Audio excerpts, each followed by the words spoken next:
You're at school and exams are getting close. Everyone's revising, everyone's looking for notes, everyone's preparing for the hard exams. Then you remember that your classmate has really good notes for a lesson you have missed. So you go to them and ask, "Hey, can I borrow your notes for a bit?" But they say, "No, I'd rather keep them."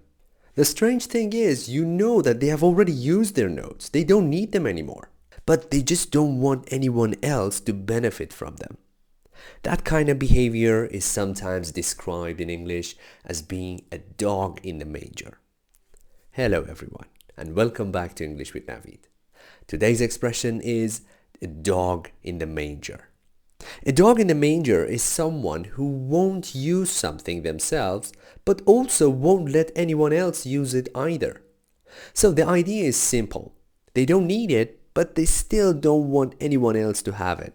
For example, someone puts their bag on the empty seat next to them on a bus. The bus is crowded. Someone asks if they can sit there, but the person still doesn't move the bag. He is like a dog in the manger. He's not using the seat, but he's not letting others to use it either. Or someone is sitting in a restaurant with a coat on the chair next to them. They're not using the seat and nobody's sitting there. But when another person asks if they can take the chair, the answer is still no. Again, they are being a dog in the manger. It can also happen with books, chargers, study materials, or anything else people don't actually need but still don't want to share.